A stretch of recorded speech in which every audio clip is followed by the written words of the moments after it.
Sveiki, šiandien aptarsiu 7-ąjį astrologinį būstą ir ką reiškia, kai į jį įdedame visas planetas.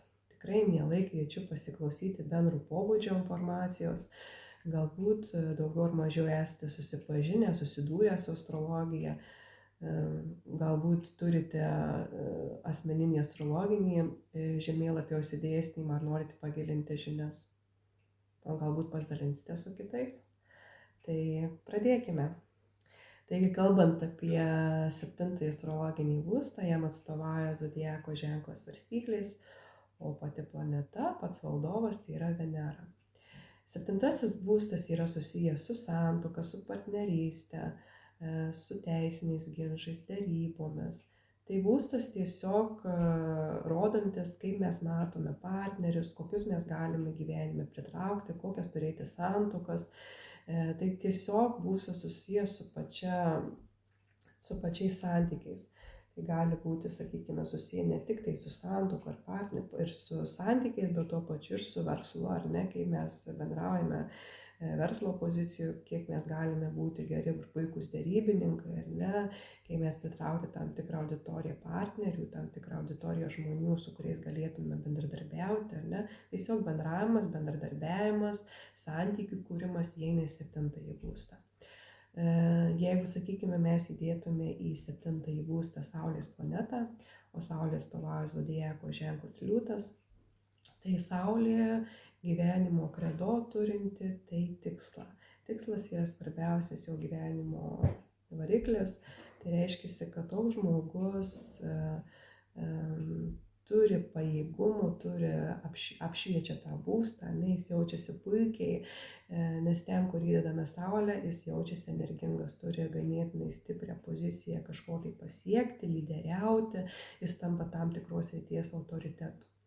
Ir kai žmogus turi Saulę 7-ame būste, tai gali būti, kad žmogus pritraukia tokius partnerius kaip labai autoritetingus, vadovaujančius, tam tikros srities lyderius, ar ne, gali tikrai būti labai stiprus partneriai. Taipogi ne tik tai partneriai tokie gali būti, bet ir pats žmogus. Pats žmogus gali norėti lyderiauti, vadovauti, turėti dominuojančią poziciją santykiuose, ar ne, gali būti puikūs derybininkai, teisiniuose ginčuose, sprendintys tam tikras problemas ir iššūkius. Ir toks žmogus visą gyvenimą sielos gelmėse siekia tos partnerystės, tos santuokos, sakykime, tų santykių, ar ne. Ir tai yra jo varikliukas, jo atsakomybės, kaip sakoma, prisiminimas, kad aš noriu to siekti. Ir jis tai siekia. Jeigu paimkime kitą planetą, sakykime, Mėnulis, o Mėnulis atstovauja zodiako ženklas Vėžys, tai jau jinai šiek tiek kitaip pozicionuoja, ne? Mėnulis yra daugiau minkštesnė planeta, daugiau emocionalesnė, ir kai žmogus tampa, kai tą Mėnulį įdedame į 7-ą būstą, dažniausiai žmogus yra labai jautrus, labai globėjiškas, ar ne, gali sukurti tikrai labai puikius santykius su žmonėmis, turėti globėjiškumo, pagalbos, padėti, gali būti puikūs psichologai, ar ne, nes moka suprasti, užjausti, padėti žmonėms. Tai yra puikia pozicija ne tik tai kažkokiai tai santuokai, partnerystė, bet ir santykių įnešimui į tą poziciją, ar ne, jie turi tikrai energijos, suvokimo, priimti, suprasti, užjausti. Tai tikrai labai empatiški ir supratingi kitų partnerių pozicijoje. Kartais gali šiek tiek būti iššūkių dėl to, kad jie per daug empatiškai, per daug jautriai reaguoja į santykį, ar ne, nes Mėnuliukas dažnai moka plūduriuoti tarp pakilimų emocijų, sakykime, jis daugiau gali būti pesimistiškas, vėl pakilęs optimistiškas, vėl pesimistiškas, ar ne. Tai kartais santykiai gali būti kaip tik tokie nepatvarūs, ne pusiausvyroje esantys, o šiek tiek emocionalūs ir gali duoti tam tikrų iššūkių, ar ne, santuokos, santykiuose su kitais. Tai yra tikrai viena atveju, kai Mėnulis tai pozicionuoja. Kita planeta tai yra Marsas. Marsui atstovauja zodiako ženklas Skorpionas, gali būti Avinas, dar Ožiaragis. Tačiau kalbant apie Marso kaip poziciją, tai jinai daugiau yra tokia vyriška, ar ne planeta, daugiau konfliktiška, daugiau pozicionuojanti, kad aš noriu dominuoti, lyderiauti, ar ne, šiek tiek susijusi su Saulė, bet Marsas daugiau įdeda energijos, grubumo ir Marsas daugiau įdeda tokio fizinio veiksmo, nes Marsas daugiau yra žemiška, fiziška energija, ar ne, ir jinai daugiau įdeda tokio, sakykime, intrigos, seksualumo į santykį, nori kažkokių tai labai stiprių aistrų, nori iššūkių santykiuose, ar ne, turbūt ir dažnai gali būti net, sakykime, santuokas santykiai susijęs su kažkokiu tai sportiniu interesu, ar ne, tokie žmonės gali galbūt sukurti santykius, kad nori kažkokios tai adrenaliniškos veiklos kartu su partneriu, ar ne, gali sportuoti kartu, kažkokią tai sportinę veiklą užsiimti, kuriems būtų tikrai aktualu, įdomu ir visą laiką tas azartas, tas pasikrovimas turi būti santykiuose, ar ne. Jeigu, sakykime, kalbant apie kitą planetą, tai yra Venera, o Venera, kaip ir minėjau prieš tai, tikrai puikiai jaučiasi 7 būste, o Venera yra tikrai tos harmonijos, grožio, patrauklumo, tikrai įnikimo į santykius planeta ir jinai tikrai labai puikiai jaučiasi, nes jie atstovauja, kaip ir minėjau, zodiako ženklas Svarstyklės. Dažnai tokie žmonės pritraukia tikrai labai patrauklius, fiziškai gražius, švelnius partnerius ir tikrai santykius įdeda daug energijos ir grožio, nes santykis jiems yra tikrai labai svarbus, aktualus jų gyvenimo prioritetuose ir sakyčiau, netgi tokie žmonės tikrai labai įninka į santykius ir juos labai stipriai nori išsaugoti. Įdeda daug meilės, nes pati Venera yra meilės, jinai nuoširdžiai myli, nuoširdžiai stengiasi įdėti pastangų į tuos santykius. Dažniausiai tokie žmonės net nemato tame kažkokių manipuliacinių žaidimų su partneriu, ar ne, nenori kažko tai žaisti, įrodinėti, manipuliuoti, nesiekia, kad jeigu aš kažką padarysiu, ar ne, tai tu man atgal turi tai duoti. Jie apie tai negalvoja, tai daugiau yra toks tikrai nuoširdžiai meilė siekianti planeta, ar ne, tame būste. Ir toks žmogus tikrai nuoširdžiai myli, įdeda pastangas ir rodo, kad man tai svarbu. Ir dažnai tokie partneriai galbūt net gali ganėtinai stipriai jų būti turtingi, išsilavinę, turintys tikrai labai geras socialinės galimybės, puikiai bendraujantys, komunikuojantys, turintys nemažą draugų ratą, nes tokie žmonės moka prieiti, jie rodo nuoširdžią energiją. Na, aišku, kartais tokiems žmonėms reikia šiek tiek būti atsargesniems, kad jų neišnaudotų, bet iš dalies tai tikrai labai puikia energija, kuri padeda, paskatina suburti žmonės, paskatina suburti kažkokias, tai žinot, bendruomenės, prisimti daugiau didesnį ratą žmonių, su kuriais galėtų dėrėtis, ar ne, tai, sakykime, gali būti puikūs dėrėtojai, dėrybininkai kažkokioj tai grožio srityje, tai labai puikia pozicija moteriams, kurios moka save pateikti, išreikšti, parodyti, pozicionuoti visuomenėje. Kita planeta tai yra Jupiteris, Jupiteriui atstovauja zodiako ženklas Šaulys.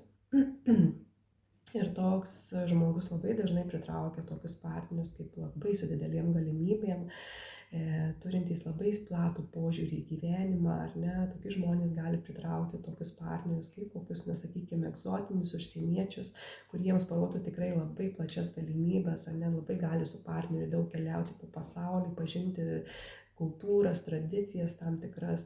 Tai yra labai plati pozicija ir labai didelė galimybė kažko tai patirti su partneriu, nes jų partneris tampa išmintingas. Ne tik jie gali tapti išmintingais, bet ir jų partneriai išmintingais ir jie vienas kitą to papildo. Nes, kaip sakoma, santykis labai atspindi dažnai mus. Kaip mes matome tą santykį, toks ir veidrodis į mus, ar ne, atsižvelgia, tai kaip sakoma. Ir toks žmogus, sakykime, turi tikrai labai stiprią galimybių spektrą, nes su partneriu gali labai daug pasiekti tam tikrų tikslų gyvenime, išsiplėsti, būti puikūs partneriai, būti išmintingi partneriai, rodyti pavyzdį kitiems, ar ne, kaip ta santuoka klostosi, kaip ten mes bendraujame, kaip mes mokame išmintingai spręsti problemą. Tai yra tikrai faina padėtis. Aišku, visą laiką priklauso nuo planetų, nuo laipsnių išsidėstymo, bet pagrinde tai rodo tokį pozityvų, optimistišką požiūrį į santykius. tikrai labai plačiai žiūri į tai. Paimkim kitą planetą, tai yra Saturnas, o Saturnui atstovauja zodiako ženklas Vandenis. Jau, sakykime, Saturnas šiek tiek turi tokio ribotumo, šiek tiek uždarumo, pati planeta yra daugiau brandesnė, gal šiek tiek kartais pesimistiškesnė ir tokiems žmonėms gan dažnai santykiai, santuoka gali vėluoti, sakykime, būti po 30 tik santuoka ar ne. Reikia tokiems žmonėms daugiau įdėti pastangų į santuoką, reikia su tuo daugiau kartais dirbti, galbūt tokie žmonės gali būti net einantys pas kažkokius tai psichologus, norintys padirbėti su santykiais, nes kartais kažko galbūt nesupranta, tampa trintis ar ne, jie mokosi, nes Saturno yra planeta kaip pamoka, ar ne, mes mokomės, mes norim priimti tam tikrus dalykus gyvenime, susitvarkyti juos ir kai jie kartu dirba, kai jie kartu auga, tai tikrai labai tampa puikūs tos srities asais, gali patarti kitiems apie santykius, gali būti puikūs, sakykime, kaučeriai santykių temomis, ar ne, psichologai santykių temomis, nes tai yra jų pamokos, kurias jie dirba per gyvenimą ir kuo toliau jie labiau gilinasi į tą sritį, tuo labiau jie supranta, kaip kas kur yra. Tai Saturno planeta daugiau mažiau pradeda jau bręsti po 35, pradeda daugiau suvokti, suprasti, koks tas santykis, kaip jis vyksta, kaip jis rutuliuojasi.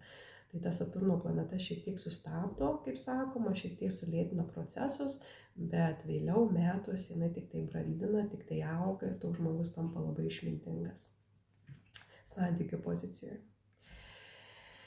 Kalbant apie Merkurijos planetą, Merkurijui atstovauja zodiako ženklas Dvyniai. Sakykime, toks žmogus pritraukia tikrai labai žaismingą, linksmą, tokį analizuojantį, kartais gal per daug analizuojantį, aišku, priklauso nuo laipsnių, kaip įsidėsi. Bet dažniausiai toks žmogus turi tikrai labai bendruomenišką partnerį, tas, kuris visur mėgsta eiti, judėti, dalyvauti, nes Merkurijus mėgsta tą žaismingumą, mėgsta tą bendravimą, analizavimą. Tokie žmonės gali būti puikūs vadybininkai, puikūs specialistai susijęs su pardavimais, tikrai, nes verslo gyslelę jie turi, nes Merkurijus aplamai yra verslas, ar ne, verslo žmonės, verslo mąstymą turintys žmonės ir tikrai labai stipriai įnikę į tą sritį, ne tik su verslu, bet ir su santuoka. Ir jų partneris tikrai turi nuolatos komunikuoti, jie nuolatos sprendžia problemas kažkokias tik su bendravimu susijusias. Tai jiems yra aktualu, naudinga ir visi analizavimai, visi bendravimai jiems tik padeda išspręsti tam tikras problemas, padeda išspręsti iššūkius. Jie nuolatos kalba ir tuo pasikrauna. Taigi, kalbant apie kitas planetas, tai yra susijęs su Rahu ir Ketu padėtimis. Kaip ir jau esu minėjusi iš anksčiau, kad Rahu planeta, jinai daugiau yra iliuzinė, kaip sakoma, jinai yra, bet jos nėra, kaip aš vadinu. Ir Rahu planeta atstovauja troškimas, noras dar ir dar ir dar.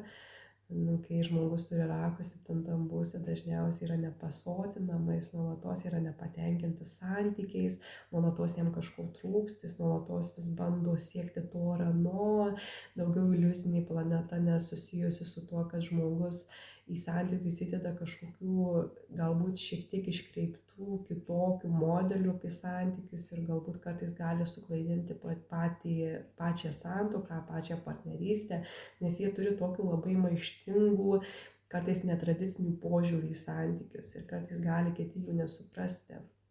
Nes Rahu planeta yra einanti prieš sistemą ir jiems atrodo, kad santykis turi būti kažkoks unikalus, ypatingas ar ne, ir jie į tai įdeda labai daug pastangų, nori pasiekti kažkokių tai tikslų su santykiais, kartais gali būti labai pavydūs, garbėtroškos ar ne, nes galbūt nepatenkinti santykių, nes partneris per daug nesistengia, o aš stengiuosi, ar ne? Na, būna įvairių tų N situacijų, kaip sakoma, su raku, bet dažniausiai rakus sukuria kažkokią tai iliuziją dūmą, kaip sakoma, ir toks žmogus įdeda kažkokias didelės pastangos, kurios galbūt nėra apčiuopiamos. Nes rakų planeta tu jos neapčiuopsi, ar ne? Ir jinai nuolatos įdeda kažkokias tai pastangas, kur galbūt kitas partneris jo nesupras. Tai tikrai labai dažnai toks žmogus turi sąmoningai suvokti ir priimti sprendimus, kur galbūt aš turiu suprasti, kur man yra svarbu santykiai, kokie dalykai man yra svarbu santykyje ir tai aiškiai iškomunikuoti partneriui. Nes labai dažnai su partneriu tampa nesusipratimai, kažkokia trintis, nes galvoja toks žmogus, kad jeigu aš galvoju taip, tai reiškia ir partneris taip galvos ir supras mane. Bet iš tikrųjų dažniausiai atvirkščiai būna. Tikrai reikia labai komunikuoti, aiškiai komunikuoti, sąmoningai suprasti, ko partneris nori, ko būtent tu nori, ar ne. Tai aišku, labai yra įnikę į tuos santykius tokie žmonės su rako 7 būste ir jie visą laiką nori dar ir dar ir dar. Jiems vis kažko neužtenka, nuolatos nepatenkinti, amžinai alkani ir nepasotinami. Aš nesakau, kad jeigu santykis yra netradicinis, savotiškas, kitoks, tai nereiškia, kad jis negali būti. Jis gali būti. Tiesiog reikia iškomunikuoti tinkamai partneriui, pačiam suprasti, ko aš tikrai noriu, kad tas santykis funkcionuotų. Kitas dalykas yra, kaip ir prie rako eina kita ašis, tai yra ketų planeta. Ir jeigu, sakykime, įdedam ketų į 7 būstą, tada jau tampa atvirkščiai. Dažniausiai toks žmogus jau yra turintis santykiuose potencialą, išmintingas, dvasingas, suprantantis, kas yra santykis, kaip jis funkcionuoja. Tai žmogus atsinešęs jau tokį potencialą, kur per daug pastangų į santykius dėti nereikia. Toks žmogus kaip tik atvirkščiai gali turėti santykius, daug kažkokių tai darbų į tai neįdėti, ganėtinai tie santykiai funkcionuoja, viskas lyg ir gerai, ir išmintinga, ir suprantant, ir toks netgi atsiranda, sakyčiau, pusiausvyros dalykas, nes žmogus, kartais galbūt net per daug nutolsta nuo to santykių, galbūt kitą kartą tokiems žmonėms net nereikia santykių, jie per daug neįdeda pastangų, nes ten nėra trūkumo, ten nėra troškimo. Tai ačiū, kad klausėte, susitiksime kituose video. Iki.